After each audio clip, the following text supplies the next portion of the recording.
لله رب العالمين الرحمن الرحيم مالك يوم الدين إياك نعبد وإياك نستعين اهدنا الصراط المستقيم صراط الذين أنعمت عليهم غير المغضوب عليهم ولا الضالين اللهم اغفر للمؤمنين والمؤمنات والمسلمين والمسلمات الأحياء منهم والأموات تابع اللهم بيننا وبين بالخيرات إنك مجيب الدعوات إنك على كل شيء صلوات آواز سے پڑھیے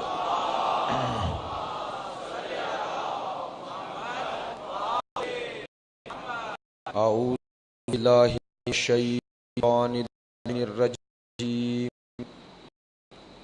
بسم اللہ الرحمن الرحیم الحمد للہ الذی جعلنا المتمسکین بولایت امیر المؤمنین وبولایت الائمۃ المعصومین صلوات اللہ علیہم اجمعین الحمد للہ الذی لا یبلغ مدحتہ القائلون ولا يحصي نعماءه العادون ولا يعدي حقه المجتهدون الذي لا يدركه بعد الهمم ولا يناله غوص الفتن الذي ليس لصفته حد محدود ولا نعت موجود ولا وقت معدود ولا اجل ممدود فطر الخلائق بقدرته ونشر الرياح برحمته والصلاة والسلام على سيدنا ومولانا حبيبنا حبيب قلوبنا شفيع الذنوبنا بالقاسم محمد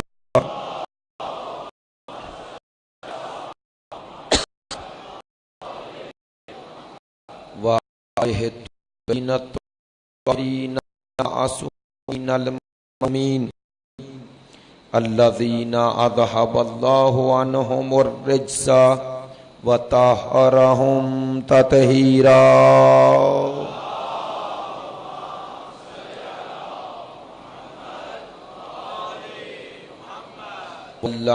الدائمة ومنذي فضائلهم وغاسبي حقوقهم من الآن إلى قيام يوم الدين أما بعد فقد قال سبحانه وتعالى في كتابه المجيد وكلامه الحميد وهو أصدق الصادقين وقوله الحق بسم الله الرحمن الرحيم أم اتخذوا من دونه أولياء فالله هو الولي وهو يحيي الموتى وهو على كل شيء قدير رب اشرح لي صدري ويسر لي أمري واحلل عقدة من لساني يفقهوا قولي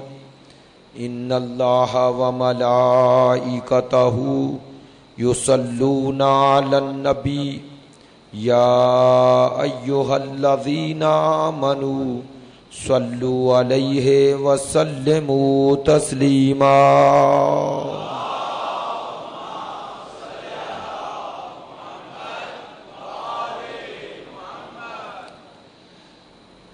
تمام عزاداران سید الشہداء کی حفاظت کے لیے اور مقامات مقدسہ پر اپنے مجاہدانہ کردار ادا کرنے والوں کی حفاظت کے لیے مراجع کرام علماء حقہ اور بالخصوص رہبر عظیم الشان کی طول عمر کے لیے ایک باآواز بلند صلوات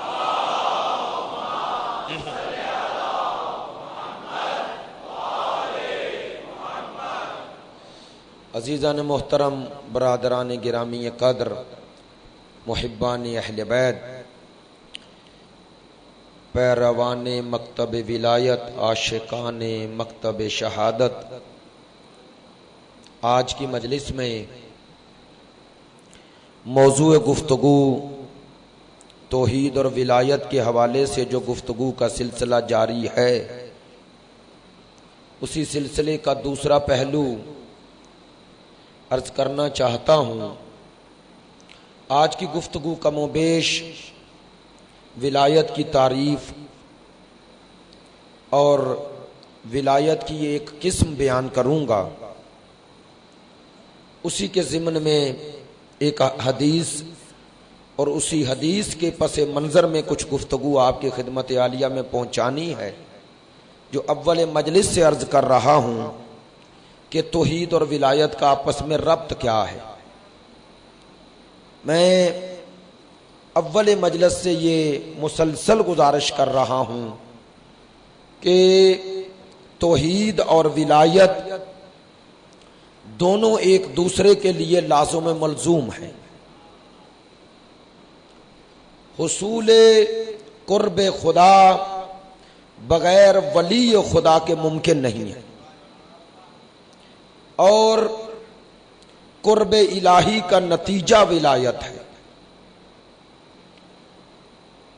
میں نے اول مجلس میں یہ عرض کیا کہ جس طرح لوگ معنی اور مفہوم توحید کے بارے میں اشتباہ کا شکار ہو گئے اور افراط و تفرید کا شکار ہو گئے، کمی و زیادتی کا، اسی طرح ولایت کے حوالے سے خود معنی اور مفہوم ولایت، دوسرا مصادیق ولایت کے حوالے سے بعض لوگوں کے لیے خود مفہوم ولایت ہی واضح نہیں، اور معنی و مصادیق ولایت بھی واضح نہیں۔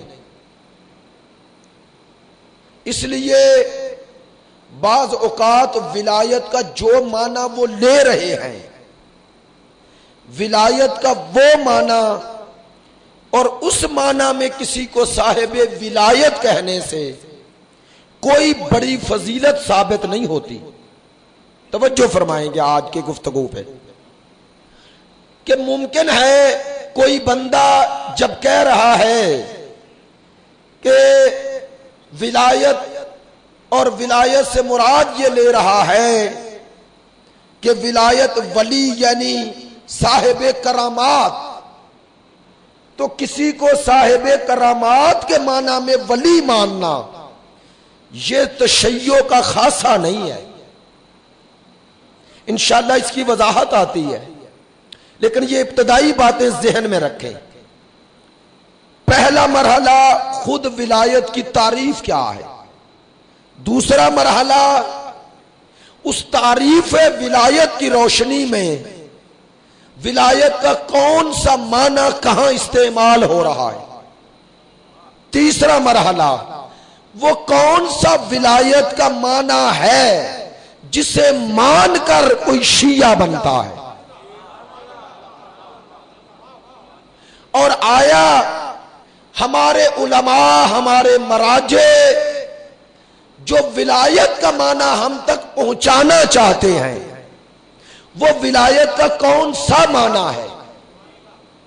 چوتھا مرحلہ ہم اپنی عملی زندگی میں کس ولایت کو اپنے وجود پہ نافذ کریں تاکہ ہم اس ولایت کے دائرے میں آ جائیں جو اللہ چاہتا ہے۔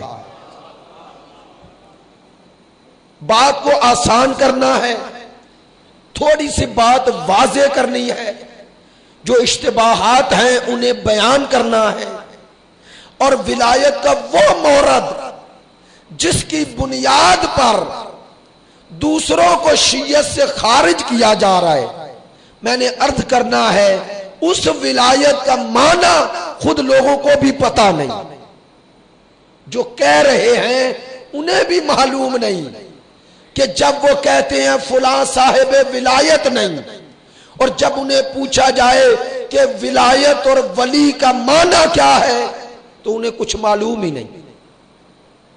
اس لیے ان مجالس میں چونکہ وہ لوگ آتے ہیں جو سارا سال بعض اوقات لوگ نہیں آ پاتے، اتنی بڑی تعداد میں پورا سال کسی عزا خانے میں کسی بھی مومنین نہیں آتے ہیں. اس لیے میری ان دوستوں سے شروع ہی میں معذرت جو میری اس حوالے سے گفتگویں مختلف عناوین اور مختلف اوقات میں سن چکے، لیکن اس موقعیت کو، اس وقت کو غنیمت جانتے ہوئے بعض باتیں دوبارہ عرض کرنے کی جسارت کروں گا تاکہ ان دوستوں تک بات پہنچے جو سارا سال نہیں آ پاتے.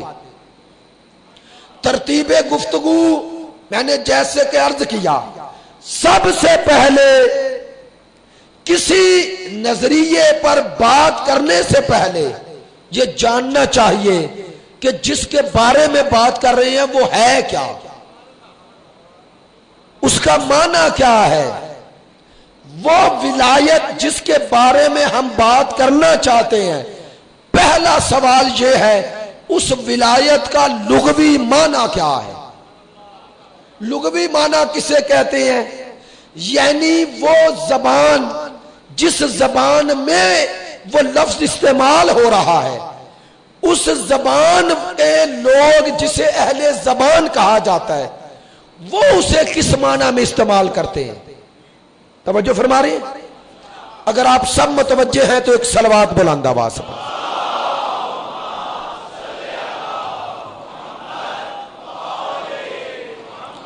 اگر زحمت نہ سمجھے پھر ایک صلوات.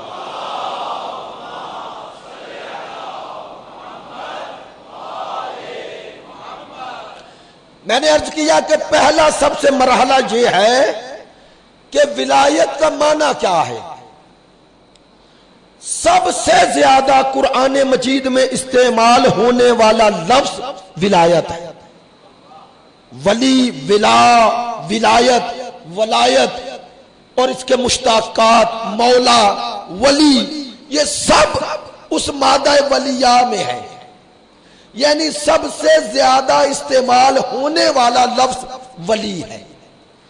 خود ولی کا قرآن مجید میں کثرت سے استعمال ہونا یہ دلیل ہے کہ یہ لفظ ولی عربوں میں بہت زیادہ مستعمل تھا، اور اللہ کی نظر میں بھی مفہوم اور معنی ولایت میں وہ معنی پوشیدہ ہے کہ خدا چاہتا ہے کہ آیات قرآنی کی شکل میں آپ تک پہنچایا جائے.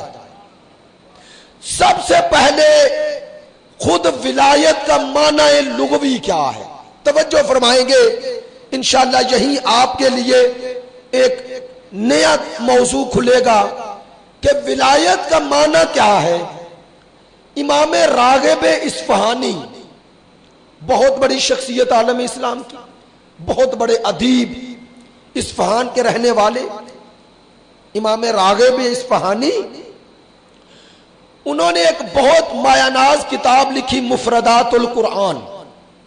مفردات و الفاظ القرآن، یعنی الفاظ قرآن جو مفردات ہیں ان کے معانی لکھے کہ عرب انہیں کس معنی میں استعمال کرتے ہیں. وہ جب لفظ ولی، ولایت اور ولا پر پہنچے تو اس کا معنی کیا. کہتے ہیں عرب ولایت کسے کہتے ہیں.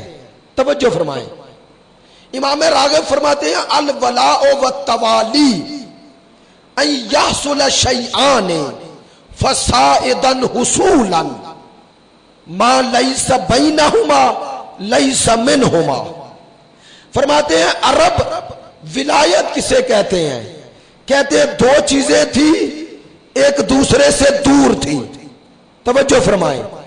کہتے ہیں دو چیزیں جو دور تھی وہ قریب ہونا چاہتی ہیں. کہتے ہیں دو چیزوں کے قرب کا اس وقت تک تصور نہیں کیا جا سکتا جب تک ان کے درمیان سے وہ شے ہٹ نہ جائے جو فاصلے کا سبب بن رہی ہے. کہتے ہیں دو شے تھی، دونوں قرب پیدا کرنا شروع کریں تو کہتے ہیں قرب ان کا تبھی پیدا ہوتا ہے، وہ ایک دوسرے کے قریب تب ہوتی ہے جب ان کے درمیان وہ جو فاصلے کا سبب بن رہا ہے وہ دور ہو جائے۔ کہتے ہیں جیسے ہی وہ فاصلہ ہٹتا جاتا ہے یہ دونوں چیزیں قریب ہوتی جاتی ہیں۔ کہتے ہیں دو چیزیں اتنی قریب ہو جائیں کہ ان کے درمیان کوئی تیسرا نہ رہے،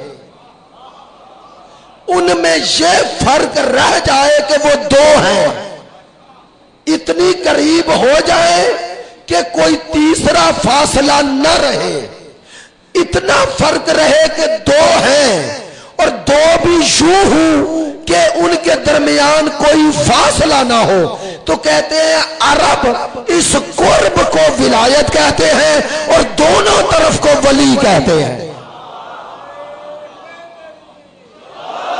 توجہ فرمائیں، امام راغب کی نظر میں ولایت کا معنی ہے قرب۔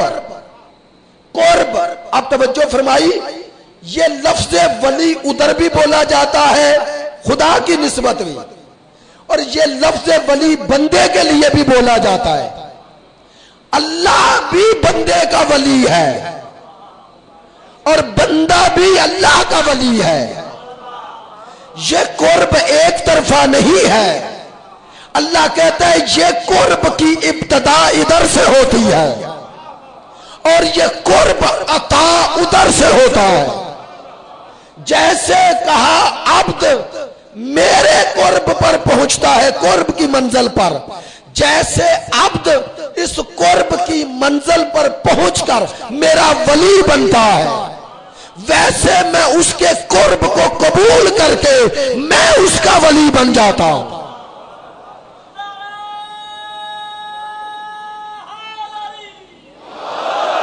توجہ فرمائیں گے، انشاءاللہ ابھی تعریف کر رہا ہوں، اب پتا چلا ہمارے ہاتھ میں یہ جملہ، یہ معنی آ گیا کہ ولایت کا لغوی معنی امام راغب نے لکھا قرب۔ قرب، اب سوال ہے آپ سب سے کہ بندہ اللہ کے قریب کیسے ہوتا ہے؟ اگر عبد اللہ کا ولی بننا چاہتا ہے تو کیا کرے؟ اگر بندہ ولی خدا بننا چاہتا ہے تو کیا کرے؟ اور جب یہ قرب عطا ہو جاتا ہے، یعنی بندہ ولی خدا بن جائے، تو اللہ کا قرب بندے میں ظاہر کیسے ہوتا ہے؟ کیسے پتا چلے یہ بندہ اللہ کے قریب ہے؟ اس کی راہ کیا ہے؟ اور بندے نے کوئی اس قرب کو، اس ولایت کو اللہ نے قبول کر لیا، اس کا معنی کیا ہے؟ توجہ فرما رہے ہیں؟ میں پہلی مجلس سے کہہ رہا ہوں کہ مجالس کا مقصد سنانا نہیں سمجھانا ہے۔ بات پہنچانا اور بات ہے، بات سمجھانا اور بات ہے۔ مقصد بات پہنچانا نہیں ہے، مقصد آپ تک بات پہنچانا نہیں سمجھانا ہے اگر ممکن ہو۔ اب بندہ خدا کا قرب جب اس قرب کی منزل پر پہنچے گا تبھی ولی کہیں گے نا، ولی یعنی قریب۔ یہ بندے کی طرف سے جو ولایت اس کا آغاز ہونا چاہیے، اس کی راہ کیا ہے؟ قرب الہی کی راہ کیا ہے؟ اب یہ بھی مجھے کہنے کی ضرورت ہے، آپ سب متعدد 5 دنوں میں عرض کیا گیا اللہ کے قرب کی راہ کیا ہے۔ اب میں آپ سے اگر پوچھوں کہ اس قرب کی راہ کیا ہے تو جواب کیا ہونا چاہیے؟ بندگی، عبادت۔ وہ نیت عبادت میں کیا کہتے ہو؟ 2 رکعت نماز پڑھتا ہوں قربتاً، تو وہ نماز کا مقصد ہے قرب الہی، اور ولایت کا معنی ہے قرب، یعنی یہ ولایت اس وقت تک ملتی ہی نہیں جب تک بندے میں شوق عبادت نہ آ جائے. اب آئے آپ کے سامنے حدیث قدسی بیان کرنی ہے جو فروع اصول کافی میں بھی ہے اور بخاری شریف میں بھی ہے. راوی مختلف ہیں، مضمون روایت ایک ہے. کیا ہے مضمون روایت؟ ختمی مرتبت فرماتے ہیں کہ جب میں معراج کی رات قرب الہی کی منزل پہ پہنچا تو آواز قدرت آئی، اے میرا حبیب آپ کو بتاؤں کہ میرے نزدیک مومن کا مقام کیا ہے.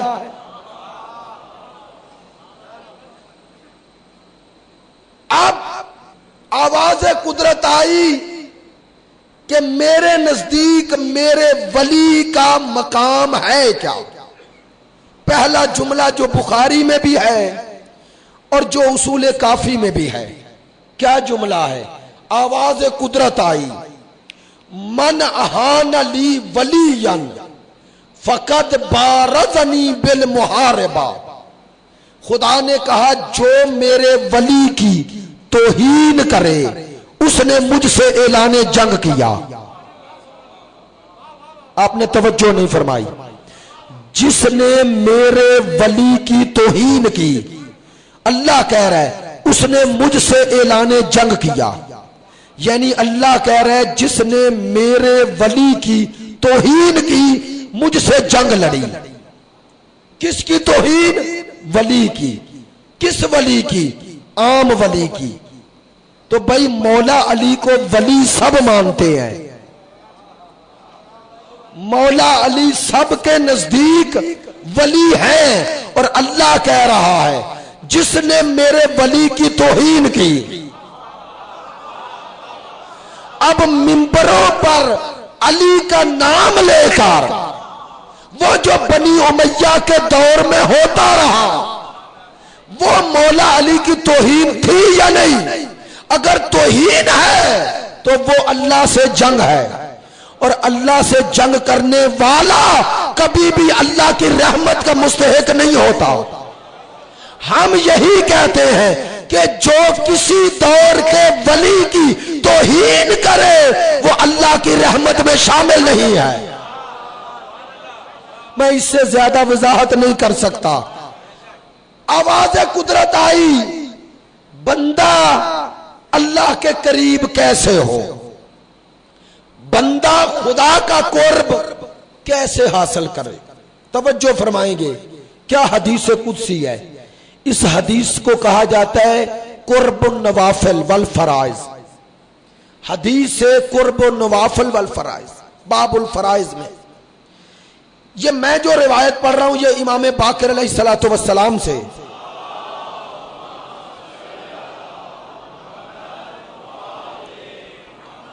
روایت ہے، حدیث قدسی ہے. فرماتے ہیں ان اللہ جل جلالہ قال، کہتے ہیں خداوند متعال نے یہ فرمایا، کیا؟ ما تقرب علی عبد من عبادی بشیء احب علی مما افترضت الیہ. کہتے ہیں خدا نے کہا کوئی بندہ میرے قریب نہیں ہو سکتا مگر یہ کہ جو کچھ میں نے اس پر فرض کیا ہے وہ اسے ادا کرے. توجہ فرما رہے ہیں. باتیں آپ کے مزاج پر ممکن ہے سخت ہوں، آپ تو ولایت کچھ اور سننے کے عادی ہیں. آپ ولایت کا معنی کچھ اور لے بیٹھے. نہیں، یا آئے بس آپ کے چہروں سے، مجھے آپ کے چہروں سے اندازہ ہے، میں آپ کے چہروں کو دیکھتا ہوں، آپ کی توجہ، آپ کا انہماک، آپ کا استغراق، اور جو میں آپ کے چہروں سے محسوس کر رہا ہوں مجھے کوئی افسوس نہیں ہے، اور مجھے یقین ہے اور مجھے خوشی ہوتی ہے کہ ہماری مجلس میں وہ سنجیدگی باقی ہے. نعرہ لگانا مجلس کی زینت ہے، میں اس کا منکر نہیں ہوں، لیکن نعرے کا معنی یہ تھوڑا ہے کہ آدھی مجلس آپ پڑھیں اور آدھی میں پڑھوں. بھئی اس کا معنی یہ تھوڑا ہی ہے کہ آدھی مجلس آپ پڑھیں اور آدھی میں پڑھوں، نہیں، نعرہ شعار یہ ہماری مجالس بر صغیر کی مجالس کی زینت ہے۔ آپ ایران میں چلے جائیں، عربوں میں چلے جائیں، ان کے سننے کی یہ روش، یہ طریقہ کار نہیں ہے، یہ اب ہمارے ہاں رائج ہے، اور الحمدللہ اس نعرے سے کئی سونے والے جاگ جاتے ہیں، اس کا بھی ایک فائدہ ہو جاتا ہے۔ نہیں ہے، اب اس کا معنی یہ تھوڑا ہی ہے کہ آپ میں کوئی سو رہا ہے۔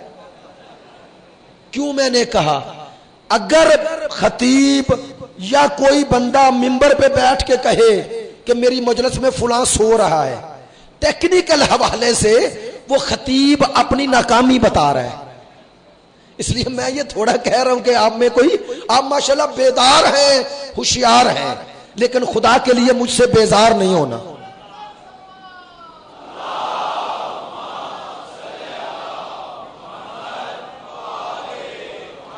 انشاءاللہ بات آپ تک پہنچنی چاہیے۔ اسی میں آپ کے لیے جو فضیلت کا پہلو ہے وہ میں دلیل کے ساتھ پیش کروں گا، توجہ فرمائیں گے۔ امام فرماتے ہیں خدا کہتا ہے ما تقرب الی عبد من عبادی بشیء، کوئی شے بندہ کو، عبد کو میرے قریب نہیں کرتی، احب الی مما افترضت الیہ، مگر یہ کہ بندے کو اس سے محبت ہو جائے جو میں نے فرض کیا ہے۔ میں کہنا کیا چاہتا ہوں، تشیع میں ولایت کا معنی خدا سے دوری نہیں، تشیع میں ولایت کا معنی خدا سے دوری نہیں، بلکہ خدا کا قرب ملتا ہی تب ہے جب ولایت مل جائے۔ میں نے 3 دن پہلے کہا تھا میں نہیں مان سکتا کوئی مولا علی کے قریب ہو جائے خدا سے دور ہو جائے۔ کیوں؟ آج جملہ بدل دیتا ہوں، جس کا محبوب علی ہے یہ کیسے ہو سکتا ہے کہ وہ علی کے محبوب سے دور ہو جائے؟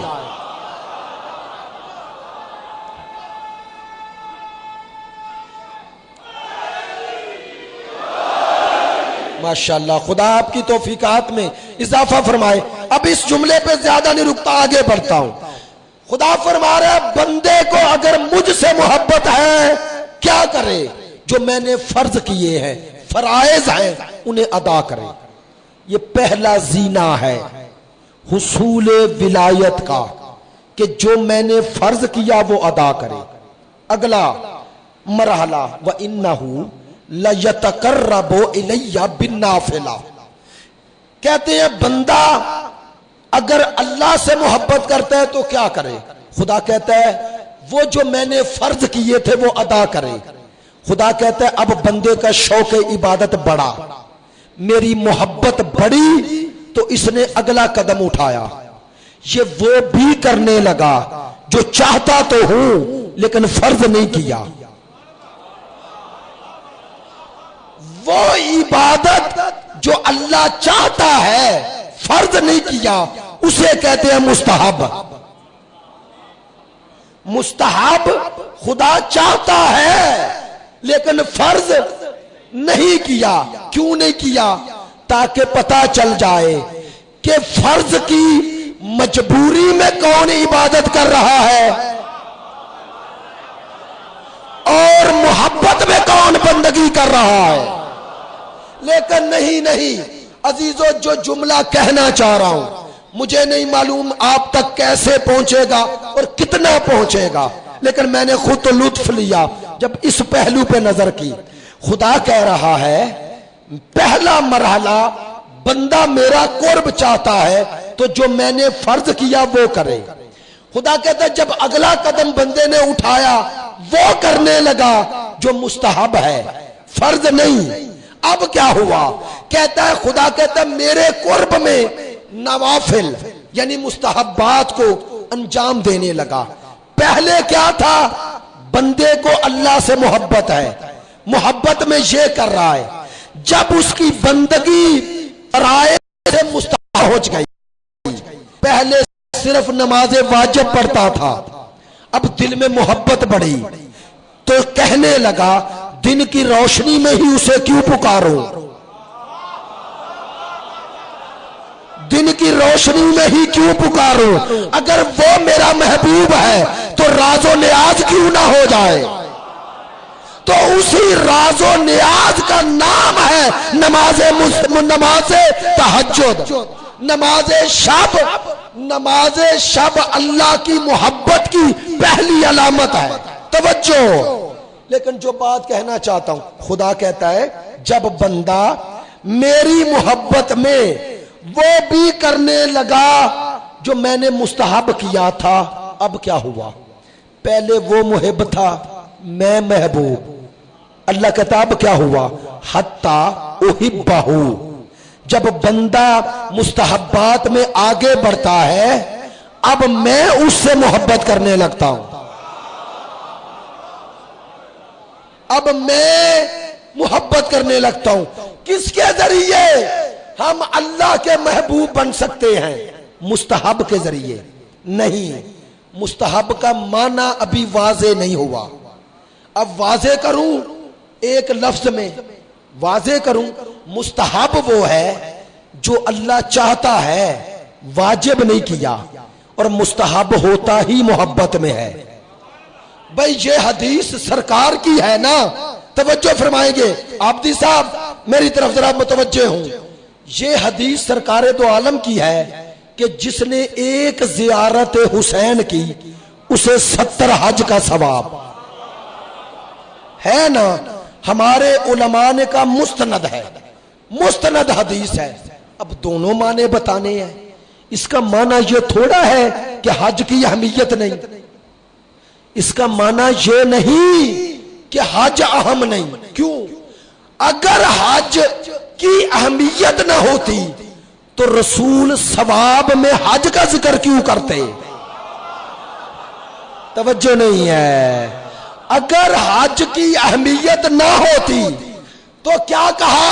جاؤ زیارت کو، ثواب کس کا؟ حج کا۔ زیارت پر جا کر بھی ثواب حج کا مل رہا ہے، تو بتایا دونوں کا مقام کیا ہے؟ نہیں، توجہ فرمائیں۔ زیارت کیا ہے؟ حسین ابن علی کے در پہ جانا، اور حج کیا ہے؟ اللہ کے گھر میں جانا۔ میرے رسول نے کہا در حسین پہ جاؤ، ثواب اللہ کے گھر جانے کا۔ کیسے؟ بتایا کہ حسین کا در اللہ کے گھر سے جدا نہیں ہے۔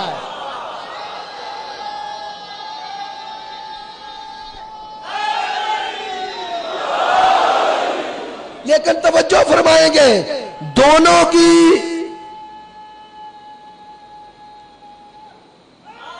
یا بتایا دونوں کی اہمیت کم نہ سمجھنا۔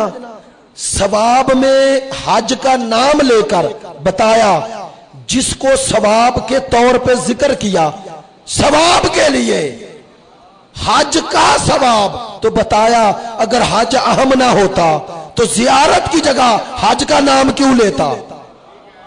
اگلا جملہ، اب سوال تو پیدا ہوتا ہے، جس جگہ جانے سے 70 مقبول حج کا ثواب ملے وہ زیارت واجب نہیں، پھر بھی مستحب ہے۔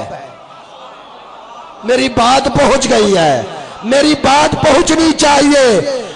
وہ زیارت جہاں جا کے 70 مقبول حج کا ثواب، وہ زیارت پھر بھی واجب نہیں ہے۔ بعض موارد میں واجب ہے، کلی حکم واجب کا نہیں ہے۔ یا رسول اللہ، اتنا زیارت حسین کا ثواب اور پھر بھی واجب نہیں کی، مستحب رکھا۔ کہا مستحب ہوتا ہی تب ہے جب دل میں محبت آ جائے۔ کہا میں واجب نہیں کر رہا، زیارت کو واجب اس لیے نہیں کیا کہ حج ہے واجب، وہاں وہ بھی جاتا ہے جس کا جانے کو دل نہیں چاہتا، لیکن چاہتا ہوں حسین کے در پہ وہی جائے جس کے دل میں حسین ہے۔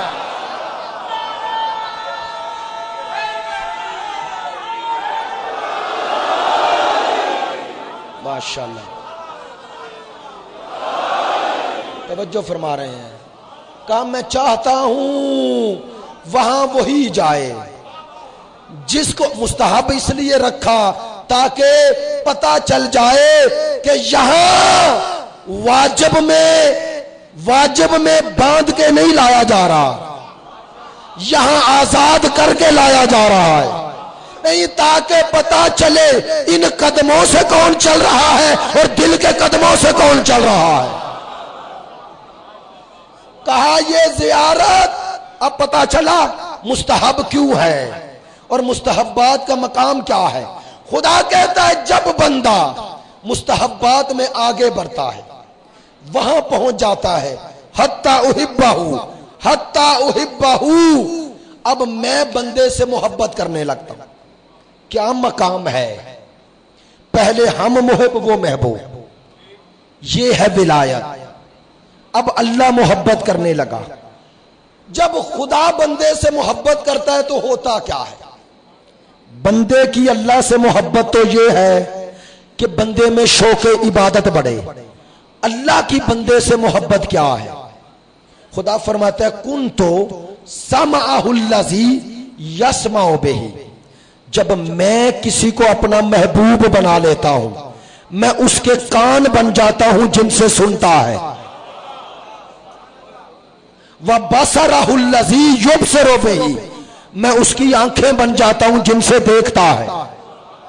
وَيَدَهُ الَّتِي يَبْطِشُ بِهَا میں اس کے ہاتھ بن جاتا ہوں. اب اللہ جس کے کان بن جائے اسے عربی میں اذن اللہ کہو گے نا. اللہ جس کی زبان بن جائے اسے لسان اللہ کہو گے نا. اللہ جس کی آنکھ بن جائے اسے عین اللہ کہو گے نا. اب کائنات میں ڈھونڈو عین اللہ کہاں ہے؟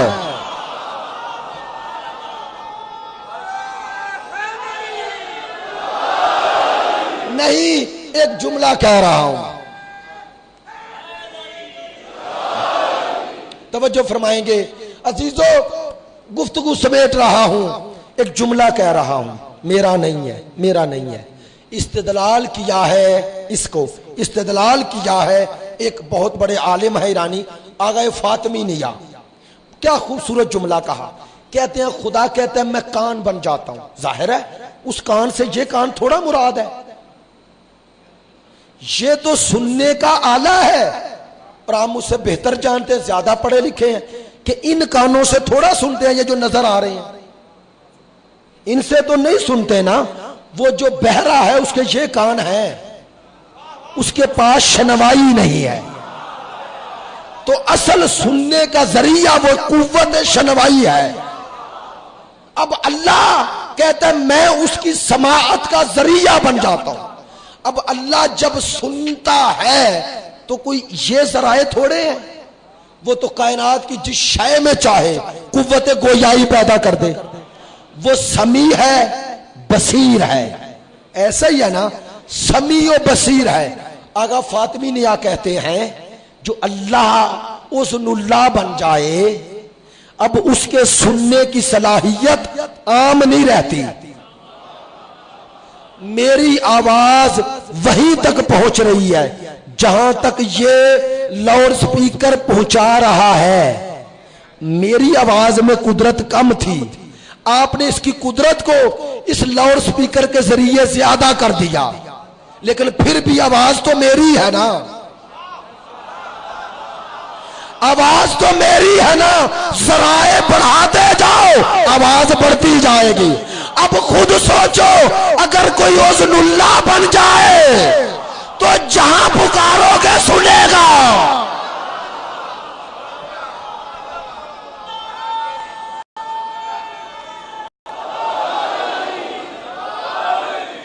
جہاں پکارو گے وہ سنے گا. اب جو عین اللہ بن جائے، عین اللہ بن جائے، اللہ کی آنکھ، اب پھر وہی مانا، یہ مانا تھوڑا ہے. اب جو عین اللہ بن گیا کیا مانا؟ معذرت کے ساتھ وہ سمیع و بصیر کا مظہر بن گیا. میں نے بات کہہ دی ہے، وضاحت نہیں کر سکا. وہ سمیع و بصیر کا مظہر بن گیا ہے. وہ اب جب اس کی عین اللہ کہہ رہے ہو تو بتا رہے ہو اس کی دید عام دید نہیں، اس کی نگاہ عام نگاہ نہیں، بات نہیں پہنچے گی۔ عزیزو اس دیوار کے پار کیا ہے میں اور آپ نہیں دیکھ سکتے، چونکہ یہ دیوار حجاب بن گئی، لیکن اگر کوئی عین اللہ بن جائے، اگر کوئی عین اللہ بن جائے تو وہ ظاہر نہیں دیکھ رہا، وہ باطن بھی دیکھ رہا ہے، اسی لیے تو وہ کہہ رہا ہے حاجی کم ہے شور زیادہ ہے۔ جب پوچھنے والے نے کہا مولا اس سال بہت حاجی ہیں، امام نے کہا حاجی کم ہے شور زیادہ ہے، مولا جا نہیں۔ بصیر نے مولا سے کہا امام پنجم یا ششم سے، امام نے یوں ہاتھ اٹھایا اور آنکھوں پہ پھیرا، اب ہاتھ میں کیا ہے؟ ہاتھ والے میں کچھ ہے۔ ادھر ہاتھ رکھا جو اندھا تھا وہ بصارت نہیں آئی، بصیرت آ گئی، چونکہ ید اللہ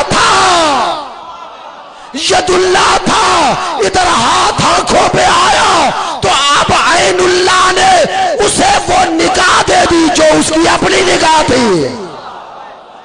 اب وہ دیکھنے لگا، دیکھا تو حاجیوں کے روپ میں وہاں جانور پھر رہے ہیں، اور واقعاً کم لوگ ہیں جو انسانی شکل میں ہیں۔ میرے دوستو یہ ولایت کی راہ طے ہوتی ہے عبادت کے ذریعے، بندگی کے ذریعے، اور یہ سیر و سلوک کی راہ جنہوں نے طے کی واقعاً وہ مقامات مانوی تک پہنچے، یہاں تک پہنچے کہ امام وقت نے انہیں بھائی کہہ کے خطاب کیا۔ میں نے اب تھوڑا ہی آپ کو فضائل سنا کے بات ختم کر دینی ہے، مجھے پتا ہے اس مجمع میں بہت سارے لوگ ان کا مطمع نظر الگ ہے، وہ چاہتے ہیں مجلس میں وہ پیام پہنچے، میں ان کی وجہ سے نہیں بات کرتا، میرا اپنا نقطہ نظر ہے، میرا اپنا نظریہ، میرا اپنا ہی ایمان ہے۔ عزیزو وہ ولایت کے مرتبے تک پہنچے اس بندگی کے ذریعے کہ امام نے انہیں بھائی کہہ دیا۔ امام زمان نے شیخ مفید رحمت اللہ علیہ، امام نے جو توقیہ مبارکہ لکھی، کیا لکھی؟ کہا اخی، اے میرے بھائی، خدا کے لیے میرے دوستو ان محافل ان مجالس سے دور رہو جہاں ان اولیاء خدا کی توہین ہوتی ہے۔ کیا پتا لوگوں کو ولایت کیا ہے؟ وہ ولایت سمجھ بیٹھے فضائل کو۔ آخری جملہ کہہ رہا ہوں پڑھے لکھے دوستوں کے لیے، فضائل اور ہے ولایت اور ہے۔ فضائل پڑھنا ولایت نہیں، میں مولا کے فضائل پڑھوں اور آپ سمجھے ولایت ہے، نہیں۔ ایک جملے میں بتاؤں ولایت اور فضائل میں فرق کیا ہے؟ فضائل وہ صفات و اوصاف و مناقب ہیں جو آپ پڑھتے ہیں، ولایت فضائل نہیں، ولایت منصب ہے۔ فضائل پڑھنا اور ہے، ولایت پڑھنا نہیں، ولایت ماننی ہے۔ وہ جو پہلے دن کہا منبر سے لوگ آپ کو فضائل سنا کے آپ سے کہتے ہیں فلاں ولایت کو نہیں مانتا، حالانکہ وہ فضائل پڑھ رہے ہیں۔ اب آپ سے بھی سوال ہے اور سب سے سوال ہے، جو فضائل وہ پڑھتے ہیں وہ فضائل کس نے لکھے؟ بھئی جنہوں نے وہ فضائل لکھے بتاؤ وہ شیعہ تھے یا نہیں؟ اگر وہی شیعہ نہیں جنہوں نے فضائل کی یہ کتابیں لکھ دی تو پڑھنے والا شیعہ کیسے؟ سننے والا شیعہ کیسے؟ میری بات سمجھ رہے ہیں؟ یہ مناقب کی جتنی کتابیں ہیں یہ علماء نے لکھی نا، تو اگر وہ علماء ہی وہابی ہیں، یہ کیسے وہابی ہیں کہ تمہیں شیعہ بناتے جا رہے ہیں؟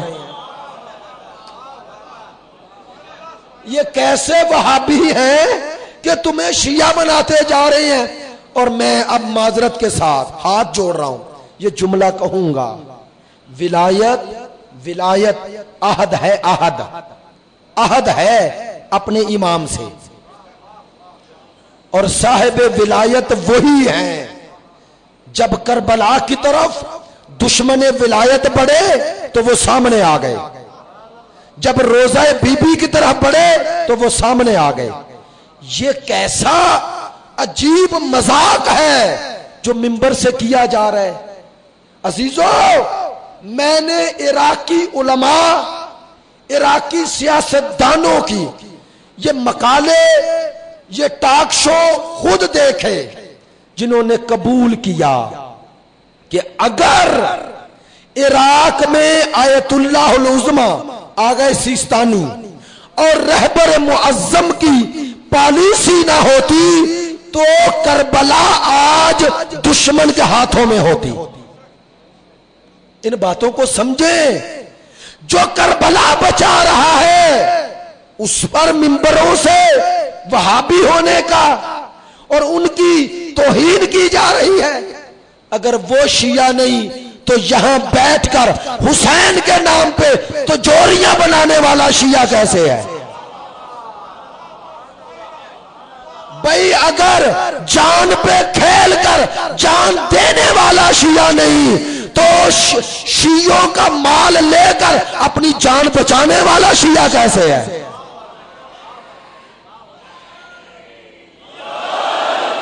خدا کی قسم، اس سید بزرگوار خدا دونوں کو قائم رکھے، اور دونوں کے نام بھی علی ہیں، علی سیستانی اور علی خامنائی۔ اب ادھر دو علی ہیں اور دونوں علی کے بیٹے ہیں، اب ادھر والوں کا نام لینا کوئی ضروری ہے؟ بھائی جو ادھر خلیفہ بن کے آیا میں نام نہ بھی لوں تو پتا ہے، چونکہ یہ تاریخ کے پرانے نام ہیں۔ میری بات پہنچ گئی ہے تو سمجھو آج تشیع کا دفاع ان ہاتھوں میں ہے جنہیں امام زمان کی تائید حاصل ہے۔ میرے دوست،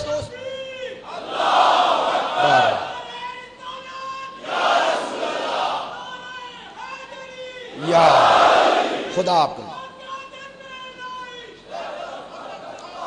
میں نعرہ لگواتا ہوں، آپ سب مل کر وہ نعرہ جو سب میں مشترکہ نعرہ ہے، چونکہ کچھ دوست اس نعرے کا جواب اکثریت نہیں دے سکے گی، میں نے کل جیسے گفتگو جہاں ختم کی، ہر روز یہ عہد ہے اور یہ عہد روز عاشور کے لیے ہے۔ اب دوستو، جب دشمن اس پیام عزاداری کے ذریعے خوف زدہ ہو گیا ہے، خوف زدہ ہے، اور کل علامہ عارف وحدی نے ایک خوبصورت جملہ کہا، الحمدللہ میری وابستگی سب کو معلوم ہے جن دوستوں کو، لیکن میں رواداری کا قائل ہوں سب کے ساتھ جو قوم کے لیے کام کر رہے ہیں۔ ایک جملہ کہا انہوں نے کہا جی قبلہ یہ بات مومنین تک پہنچائیں کہ تشیع کا دفاع عزاداری ہے، ہماری طاقت کا اظہار عزاداری میں ہے، دشمن اس سے زدہ ہے۔ آج کی میں حسین نہ بھولے، مشن پر چلتے ہوئے آج کے مالک اشتر کا کردار ادا کر رہے ہیں، آج کے حبیب کا کردار ادا کر رہے ہیں، آج کے حر کا کردار ادا کر رہے ہیں۔ آئے سب اس عہد کو پورا کرنے کے لیے اپنے ان علماء جو سر بکف ہو کر میدان ہیں کل نہ لے سکتا، میں شکر گزار حجت اسلام علامہ راجہ ناصر آزاد پہلے جلوس دن سے تک جہاں ہم کو یہ علماء میدان میں نظر علماء کرتے ہیں کے ساتھ وقت فرزند اللہ سید آیت اللہ العظمی سید علی حسینی سیستانی سے تجدید عہد کے لیے، اور اس عاشور میں اسی جذبے کے ساتھ، اسی ولولے کے ساتھ دل میں جذبہ حضرت علی اکبر و قاسم لے کر نکلنے کے لیے اس عصر کربلا میں حسین ابن علی سے تجدید عہد کرتے ہوئے، اے مولا ہم حاضر ہیں 5 دفعہ سب مل کر لبیک یا حسین،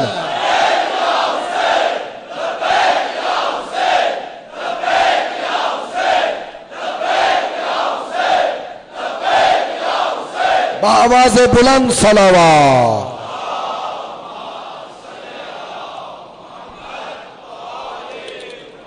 بس دوستو، آج میں بلا تمہید اور بلا توقف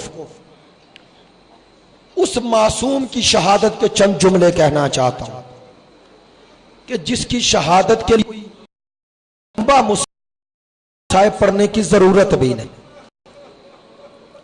بس حضرت علی اصغر پر رونے کے لیے آپ کو صرف یہ تصور کر لینا چاہیے، اور وہ کیا کائنات میں جنگوں کے بھی اصول ہوتے ہیں، لیکن دوستو میں حضرت علی اصغر کی مصیبت میں کیا کہوں اور کیا پڑھوں، کیا خوبصورت جملہ ہے۔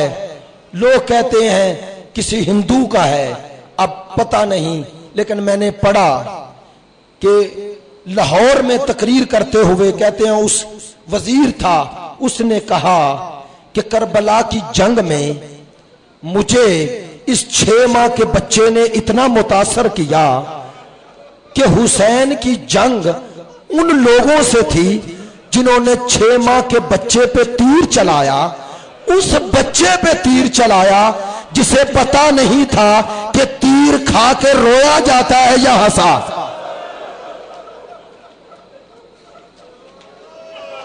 بس دوستو عزیزو، پتا ہے آج کس کا تذکرہ ہے؟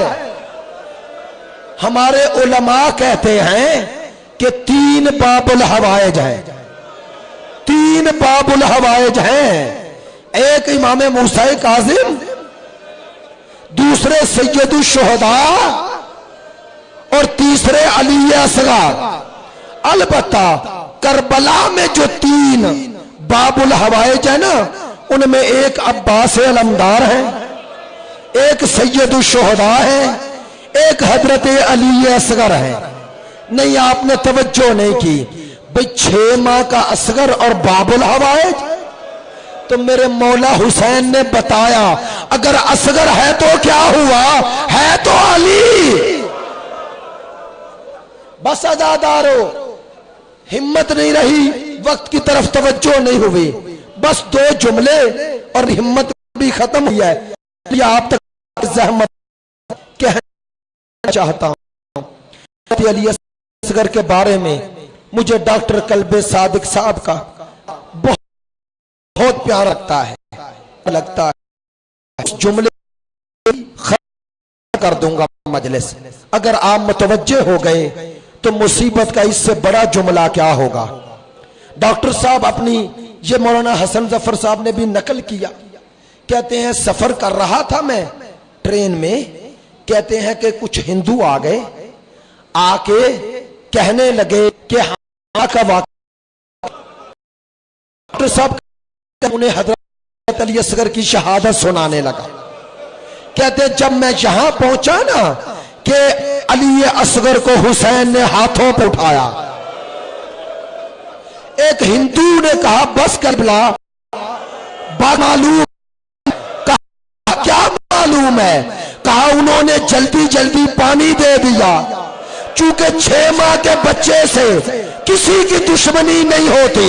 ڈاکٹر صاحب کہتے ہیں یہی تو رونے کی بات ہے، حسین کا مقابلہ ان سے تھا کہ 6 ماہ کے اصغر کے لیے مانگا پانی ملا تیر، بس عزادارو نہیں پڑتا یہ تیر کھا کے اصغر پہ کیا گزری۔ لیکن ایک عالم دین نے اشعار کی صورت میں بتایا کہ اصغر نے جان کیسے دی۔ کہتے ہیں جب تیر لگا بچہ باپ کے ہاتھوں پہ تڑپا، اصغر نے 3 حالتیں بدلی۔ پہلی حالت کیا تھی؟ بابا کی طرف دیکھا، پھر اپنے لب کھولے، آہستہ آہستہ لب سمیٹنا شروع کیے۔ مجھے بتاؤ سزادارو، ایک جملہ، یہ کربلا کا شہید یہ کیسا شہید ہے؟ منہال میرے امام بھی ایسے مدینے آیا، کربلا کی جنگ مدینے چوک میں پہنچا۔ میں نے عرض کی مولا، جب مولا کی مجھ پہ نظر پڑی، پوچھا منہال کہاں سے آ رہے ہو؟ مولا کوفے سے۔ کوفے میں کیا خبر ہے؟ مولا مختار قاتلین حسین سے انتقام لے رہے ہیں۔ جب یہ سنا امام نے پوچھا مجھے بتا ہرملہ پکڑا گیا؟ ہرملہ مارا گیا؟ مولا آپ نے اکبر کے قاتل کا نہیں پوچھا، آپ نے قاسم کے قاتل کا نہیں پوچھا، آپ نے چچا عباس کے قاتل کا نہیں پوچھا، آپ نے اپنے بابا حسین کے قاتل کا نہیں پوچھا۔ یہ ہرملہ نے کیا ظلم کیا؟ سنو گے بس ختم گفتگو لگا۔ مولا یہ ہرملہ نے کیا ظلم کیا؟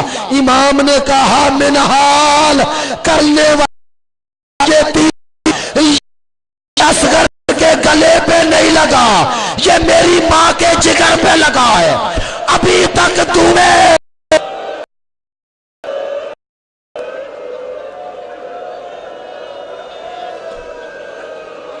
جھولا آ گیا، آج دعا نہیں ہوگی، اس سب سے جھولا آئے تو ایک جملہ ضرور کہنا مولا حسین ہم کربلا میں نہیں تھے، میرے مولا حسین نے تمہیں جہاں یاد کیا ہے پتہ ہے کب کیا؟ جب اکبر کو تیر لگا، اصغر کو تیر لگا، امام نے کہا کاش میرے شیعوں تم کربلا میں ہوتے